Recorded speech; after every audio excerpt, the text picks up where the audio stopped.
قوم سبا پر اللہ تعالیٰ کا عذاب کیوں نازل ہوا؟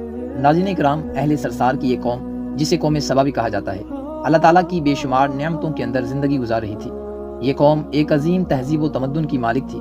حضرت داؤد علیہ السلام اور حضرت سلیمان علیہ السلام کی بعظمت حکومتوں کے بعد ان کی حکومت زبان زدی خاصوان تھی۔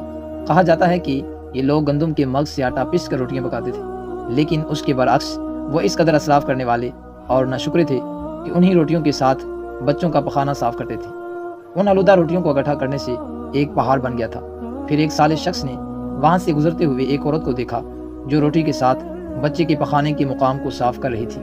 اس شخص نے عورت سے کہا، تیرے اوپر افسوس، خدا سے ڈر، کہیں ایسا نہ ہو کہ خدا تیرے اوپر اپنا عذاب نازل فرما دے اور تجھ سے اپنی نعمت چھین لے۔ اس عورت نے جواب میں مذاق اڑایا اور مغرورانہ انداز میں کہا، جاؤ جاؤ، تم مجھے بھوک سے ڈرا رہی ہو، جب تک سرسار جاری ہے مجھے بھوک سے کسی قسم کا کوئی خوف نہیں۔ کوئی زیادہ عرصہ نہیں گزرا تھا کہ اللہ تعالیٰ نے ان لوگوں پر اپنا غضب ڈھایا، پانی جو زندگی کی بنیاد ہے ان لوگوں سے چھین لیا، یہاں تک کہ قحط نازل ہوا۔ بات یہاں تک پہنچ گئی کہ ان کی ذخیرہ کی ہوئی تمام غذا ختم ہو گئی۔ آخر کار وہ مجبور ہو گئے کہ انہیں آلودہ روٹیوں پر ٹوٹ پڑے جو ان لوگوں نے اکٹھی کر کے پہاڑ کی مانند ڈھیر لگایا ہوا تھا، بلکہ وہاں سے روٹی لینے کے لیے صف لگتی تھی تاکہ ہر کوئی وہاں سے اپنے حصے کی روٹی لے سکے۔ ان کی بدحالی کے بارے میں متعدد روایات موجود ہیں۔ سورۃ نحل کی آیت مارکہ نمبر 112 اور 113 میں یوں ارشاد ہوتا ہے، اور اللہ نے اس بستی کی بھی مثال بیان کی ہے جو محفوظ اور مطمئن تھی، اس کا رزق ہر طرف سے باقاعدہ آ رہا تھا، لیکن اس بستی کے رہنے والوں نے اللہ تعالیٰ کی نعمتوں کا انکار کیا تو خدا نے انہیں بھوک اور پیاس کا مزہ چکھایا، صرف ان کے ان اعمال کی بنا پر کہ جو وہ انجام دے رہے تھے۔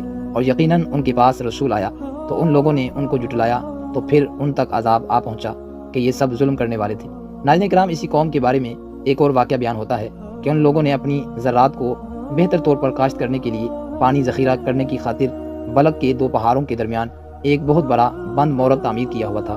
سوراخ اور دوسرے پہاڑوں سے گزرا ہوا پانی اس بند میں آ کر وافر مقدار میں جمع ہوتا تھا۔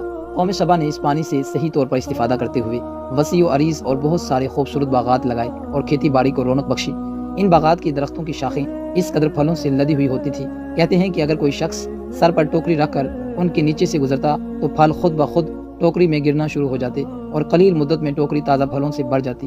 ناظرین کرام، اللہ تعالیٰ کی دی ہوئی نعمتوں کا شکر ادا کرنے کی بجائے ان لوگوں نے اللہ تعالیٰ کی ناشکری کی، یہاں تک کہ ان کے درمیان بہت بڑا طبقاتی نظام وجود میں آ چکا تھا۔ ان میں سے صاحب اقتدار لوگوں نے کمزوروں اور ضعیفوں کا خون چوسنا شروع کر رکھا تھا، یہاں تک کہ ان لوگوں نے خدا سے ایک احمقانہ التماس کیا جس کا ذکر سورۃ سبا کی آیت مارکہ نمبر 19 میں ملتا ہے۔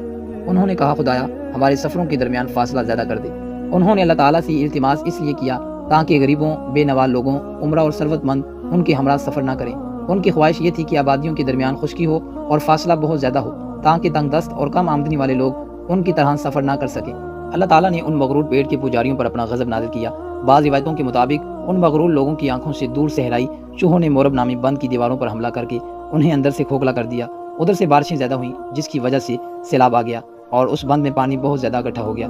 اچانک بند کی دیواریں ٹوٹی، اس سے ایک بہت بڑا سیلاب آیا جس میں تمام دیہات، آبادیاں، مال مویشی، باغات، کھیتیاں، ان کے محل اور گھر پانی میں غرق ہو کر نابود ہو گئے۔ ان کے باغات اور زراعت میں سے صرف بیری کے درخت اور کچھ جاریاں بچی تھی۔